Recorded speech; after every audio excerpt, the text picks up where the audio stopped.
Oke teman-teman, sekarang kita akan coba belajar tentang basic framework Flux ya. Nah, nanti kita akan coba cari tahu apa sih itu Flux. Nah, Flux sendiri ini sebenarnya adalah bisa dibilang ini adalah sebuah framework teman-teman. Framework ini itu dia udah ditentuin nih struktur untuk penempatan file-filenya sama si framework tersebut. Dalam hal ini kalau kita pakai Flux ya berarti itu udah ada ketentuan dari Flux nih, penempatan file itu di mana aja sih, kayak misalkan penempatan untuk HTML-nya itu di folder apa, terus kemudian CSS-nya di mana, terus kemudian image atau gambar itu di mana, itu udah ada struktur yang dibuat oleh si Flux-nya gitu. Apakah framework itu hanya Flux?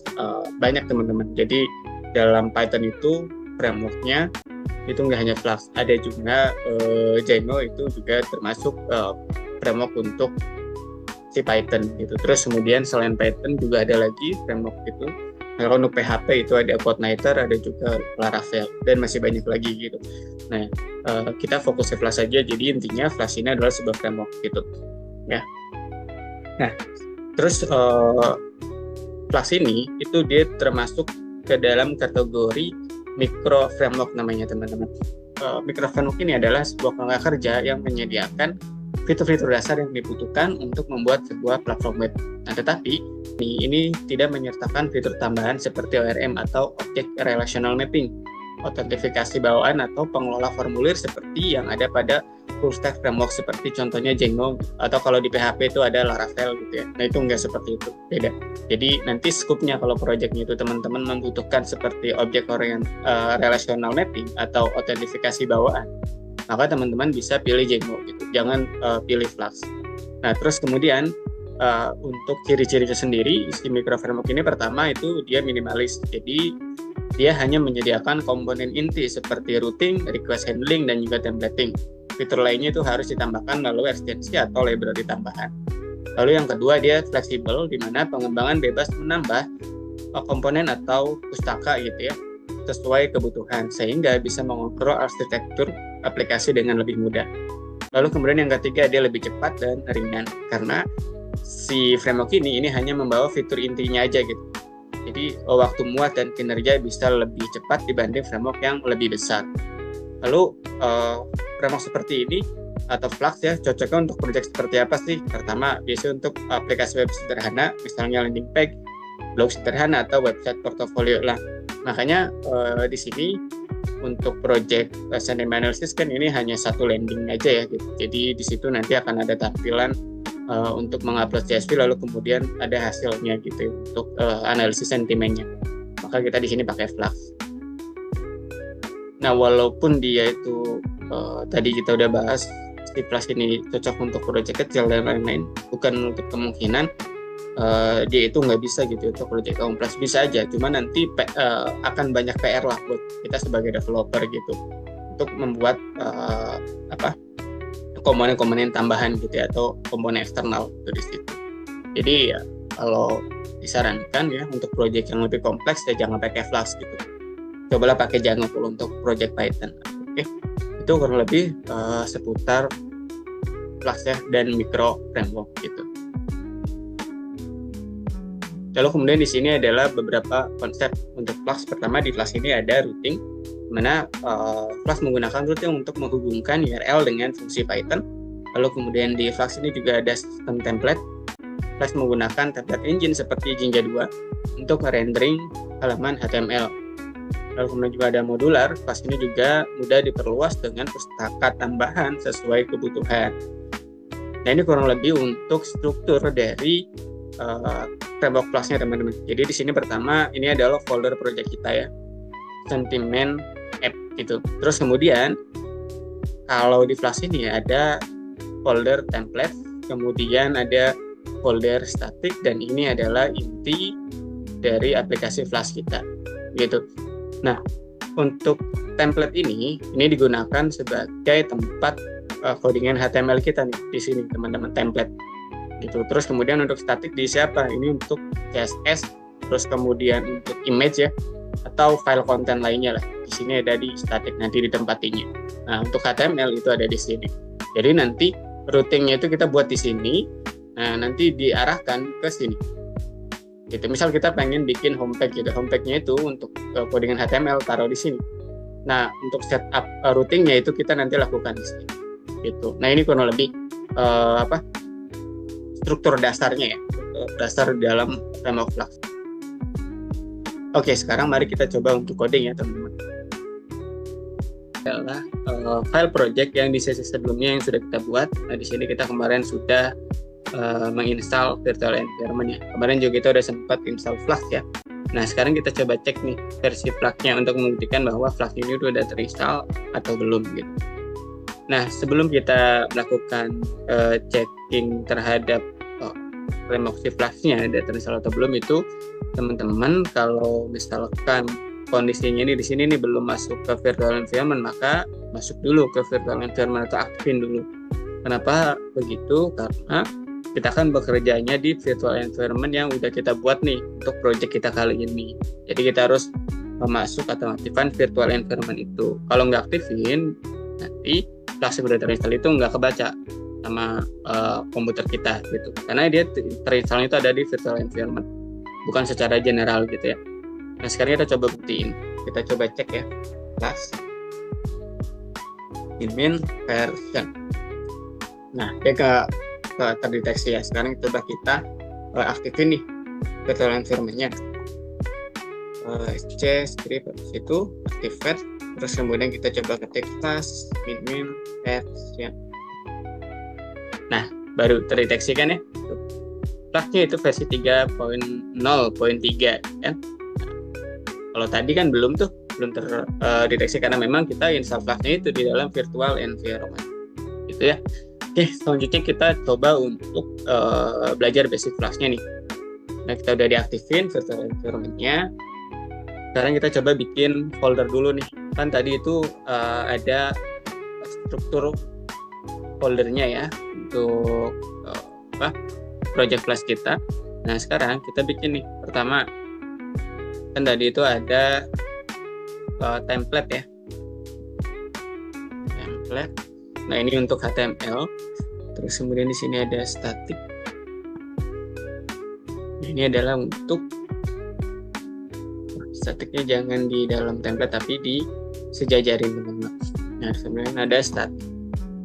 Ini untuk content manajemennya ya, untuk static.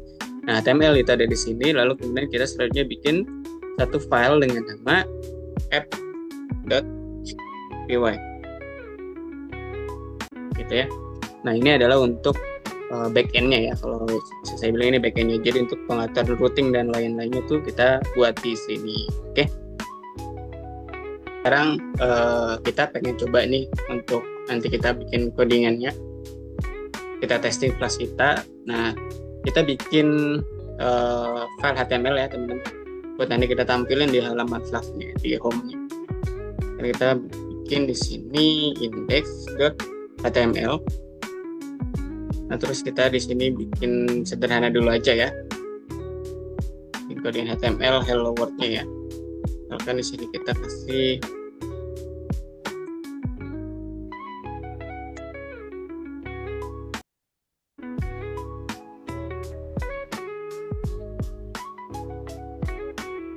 kalau kita contoh ini ya teman-teman ya. Sekarang kita tinggal buat di sini nih buat nampilin si indeksnya ini. Oke. Sekarang kita panggil fungsi Flux-nya teman-teman. Kita panggil fungsi Flux-nya from class gitu ya. Terus kemudian kita import Flux gitu ya. Terus koma, kita butuh di sini tuh render template teman-teman. Render template ini untuk kita nanti ngerendering si HTML-nya ya. Terus kemudian kita bikin objek di sini app sama dengan class, okay. Class kemudian buka kurung store name ini, terus kemudian selanjutnya kita di sini panggil atau buat rootnya ya app.root gitu. Terus kemudian di sini kita kan untuk routing home ya atau indeksnya kita seperti ini aja saja. Terus kemudian di sini kita bikin sebuah function namanya home titik 2. Terus kemudian di sini kita return ya, return. Terus kita panggil rendering template-nya. Nah, yang di render itu kan tadi index.html lah, index.html gitu. Nah, ini ya. Nah, ini kita save teman-teman. Nah, oke, selanjutnya sekarang kita di sini ketik div, terus kemudian sekarang underscore name, terus kemudian sama dengan 2 kali, terus kemudian di sini kita petik, terus underscore main ya, seperti itu, terus kemudian sini titik 1. Oke, terus selanjutnya di sini kita ketikkan di app run, terus kemudian debug ya, debug sini tuh. Oke, nah ini udah selesai teman-teman. Nah, ini index.html ini kan dia ada di dalam folder template ya. Mungkin teman-teman ada yang bertanya, kenapa nggak ditulis kan path-nya itu dia atau posisi filenya itu kan ada di dalam folder template. Kenapa di sini nggak disertai? Nah, ini sebetulnya ini kan udah templating ya, udah templating maksudnya struktur foldernya dari istiflasnya itu memang si indeksnya itu atau file HTML itu disimpan di dalam folder ini. Maka kita nggak perlu lagi mendeklarasikan nama folder yang menyimpan file HTML kita. Jadi cukup kita tuliskan aja di situ nama file HTML-nya itu apa. Gitu. Oke. Sekarang kita coba untuk jalankan. Nah, sekarang cara jalannya itu sebenarnya ada 2 cara teman-teman. Pertama itu kita bisa langsung aja di sini ketik Python, terus kemudian nama file yang ingin dijalankannya ya. Kita coba dulu cara pertama. Mari kita coba enter. Nah, ini udah jalan ya. Nah, ini ada muncul nih hello guys gitu ya. Nah, kurang lebih seperti itu teman-teman untuk kita coba renderingnya ya. Nah, oke, sekarang kita coba buat menambahkan routing baru ya teman-teman. Jadi nggak hanya halaman home nih. Kita coba untuk misalkan buat halaman about us gitu ya. Nah, ini kita stop dulu. Sini, terus kemudian kita di sini bikin nih file HTML lagi di sini. Kita namanya about ya, terus kemudian .html. Kita di sini. Terus kita kemudian di sini bikin buat HTML ya. Mana misalkan di sini ini adalah about us gitu ya. Oke, kita save. Terus kemudian kita atur nih routing di sininya nih. Ya, kita atur route di sini. Sini karena tadi template HTML about us-nya itu udah kita buat, sekarang kita di sini bikin routing baru nih teman-teman. Add app terus kemudian route ya, buka kurung tanda petik /about gitu ya. Terus kemudian di sini kita buat functionnya def dan function about ya di sini, buka kurung tutup kurung titik 2, terus kemudian kita kembalikan nilainya itu dengan rendering template, terus kemudian tanda petik about ya tadi ya, about.html gitu. Oke, sekarang kita save. Nah, sekarang kita coba nih ya, kita coba apakah berhasil atau belum gitu ya. Dan kita jalankan. Nah, oh ya, cara jalankannya teman-teman tinggal tekan Ctrl terus kemudian arahkan mouse-nya ke IP ini. Nah, nanti dia langsung pindah ke browser-nya teman-teman gitu. Oke. Nah, ini udah berhasil teman-teman tuh ya. Ini adalah about us. Kalau teman-teman membuat tampilan itu pasti akan menghubungkan dengan CSS ya. Sekarang kita buat file CSS-nya di sini. Kita buat style.css gitu ya. Nah, terus selanjutnya di sini kita akan buat CSS sederhananya ya teman-teman ya. Nah, sekarang kita coba di sini atur bodinya ya, body. Terus kemudian kita atur untuk font family-nya. Font family-nya itu kita buat Arial aja. Arial terus sans serif ya. Terus kemudian selanjutnya misal kita background ya. Background color-nya misal kita jadi blue gitu ya. Oke. Terus kemudian kita juga akan atur nih untuk H1-nya ya, kita atur H1-nya. Kita atur H1-nya di sini H1, terus kemudian seperti ini teman-teman. terus kita kasih colornya, ini kita buat jadi merah gitu ya misalnya. Oke, sekarang kita save. Nah, terus selanjutnya di sini kita panggil CSS-nya di halaman HTML-nya ya. Kita panggil CSS-nya di sini. Kita panggil CSS-nya di sini.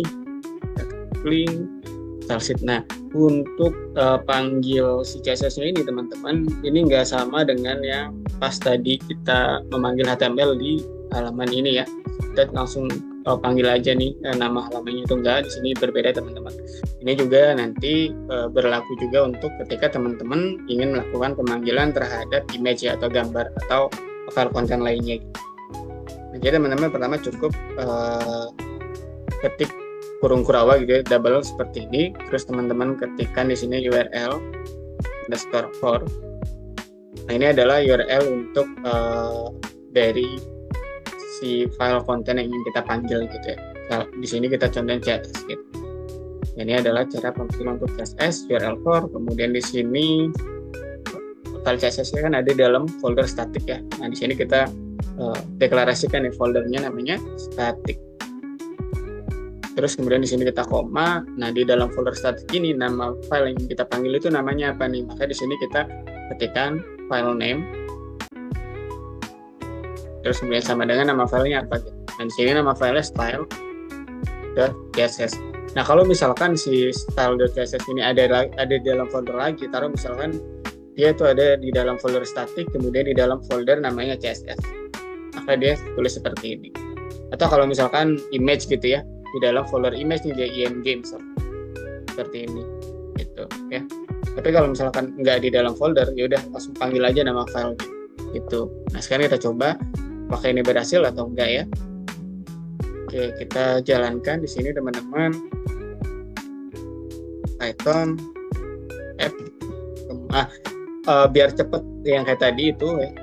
Tadi kan saya contoh F, habis itu gitu, saya nggak perlu menulis .py gitu ya. Di situ saya tekan tombol tab teman-teman. Nah, jadi langsung cepat. Atau biar cepat lagi teman-teman bisa tekan tombol atas atau bawah gitu. Di sini tombol panah ya, panah atas atau bawah. Jadi di sini nanti perintah yang panah teman-teman buat itu nanti akan muncul itu. Oke, sekarang kita coba jalankan, enter. Sekarang kita lihat ya teman.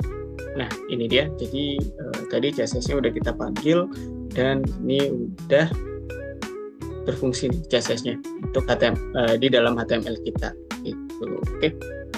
Itu aja teman-teman untuk pertemuan kali ini. Kita lanjuti pertemuan selanjutnya. Sampai bertemu di kelas selanjutnya. Terima kasih. Assalamualaikum warahmatullahi wabarakatuh.